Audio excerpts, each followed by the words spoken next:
बिस्मिल्लाहिर्रहमानिर्रहीम। अस्सलाम वालेकुम नाज़रीन, मैं हूं नवीद सती और आप देख रहे हैं कैपिटल टीवी। इंतहाई अफसोसनाक ख़बर है कि जनाब आज़ाद कश्मीर के जो वज़ीर आज़म हैं अब्दुल क़य्यूम नियाज़ी साहब,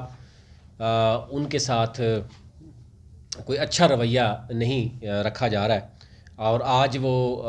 बाकायदा तौर पर एक तो वज़ीर आज़म इमरान ख़ान के साथ पहले उनकी गुफ्तगू नहीं करवाई जा रही थी,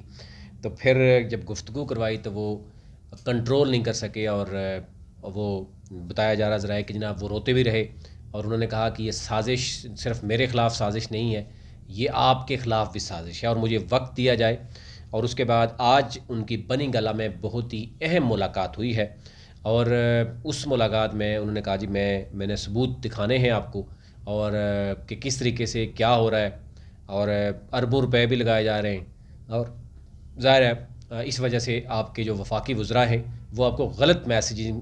जो है वो कन्वे कर रहे हैं। उनको अपने इलेक्शन से गर्ज़ है और वो कुछ मामला, बल्कि बात ये भी हो रही है कि 1 अरब रुपए की अभी ताज़ा डील हुई है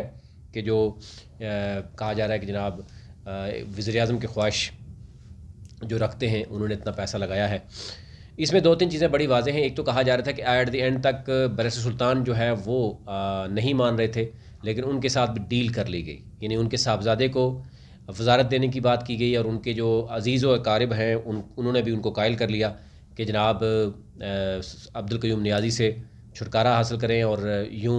हमें भी कोई अच्छी जगह मिल सकती है। तो यूँ आपने देखा होगा कि ये सिलसिला तो 25 जुलाई से 2021 से शुरू हो गया था, जिस दिन इलेक्शन हुए थे, बल्कि उससे पहले भी नज़र आ रहा था। लेकिन उसके बाद अब्दुल क़य्यूम नियाज़ी साहब को वज़ीर आज़म बनाया। आप दो उनको राय ये दी गई है, अब्दुल क़य्यूम नियाज़ी साहब कह रहे हैं कि जनाब ऐसा नहीं है, लेकिन वज़ीर आज़म को ये कहा गया कि जनाब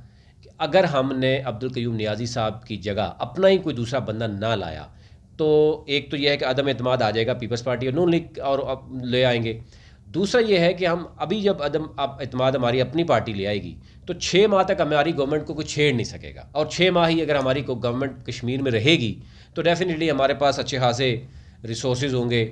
मैन पावर होगी और सरदार तनवीर इलियास ना सिर्फ पैसा लगाते हैं बल्कि जब गवर्नमेंट भी इनके पास होगी तो उसको भरपूर तरीके से लोगों को भी मोबालाइज़ किया करवाया जा सकेगा, पूरी स्टेट मशीनरी होगी। तो यूँ उनको ये कहा गया कि जनाब फौरी तौर पर एक तो ये करें कि अब्दुल क़य्यूम नियाज़ी साहब को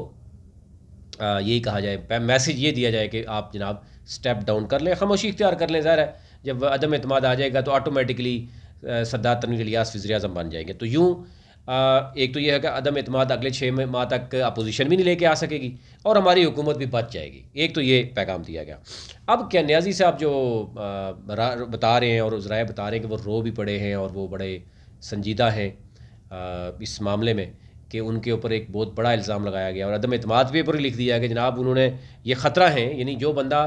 बेस कैंप में मसला कश्मीर को उजागर नहीं कर सकता था वो तो बहुत बड़ा यानी ख़तरा हो सकता है फिर मुल्क के लिए।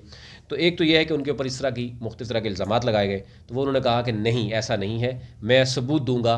कि ऐसा नहीं है, ये पैसे की गेम है, यहाँ पे करप्शन हो रही है, यहाँ पर मेरे ख़िलाफ़ साजिश हो रही है और ये साजिश मेरे ख़िलाफ़ ही नहीं हो रही बल्कि इमरान ख़ान के ख़िलाफ़ भी हो रही है। कुछ दस्तावेज़ात आपके साथ हम शेयर करेंगे, लेकिन फ़िलहाल इतना ही आपको बताना था कि मामला अभी गड़बड़ है। अब क़य्यूम नियाज़ी साहब बोलेंगे तो पता चलेगा, लेकिन ज़राए बता रहे हैं कि इमरान ख़ान पहले उनकी बात सुनने के लिए तैयार नहीं थे, लेकिन फिर वो रो पड़े और उन्होंने फिर ये कहा जी ये मैं देख रहा हूँ कि ये कश्मीर के ख़िलाफ़ साजिश हो रही है, मेरे और आपके ख़िलाफ़ साजिश हो रही है और आप अगर आप इस बात पे आप मेरे से सबूत नहीं लेना चाहेंगे तो एक अलग बात। उस पर फिर कहा गया कि वज़ीर आज़म ने मुलाकात का वक्त दिया है। अब जो मुलाकात हुई है उसमें जो डिटेल हमारे पास आ रही है वो मैं थोड़ी देर बाद आपके सामने ज़रूर रखेंगे। अभी तक लिए इतना ही।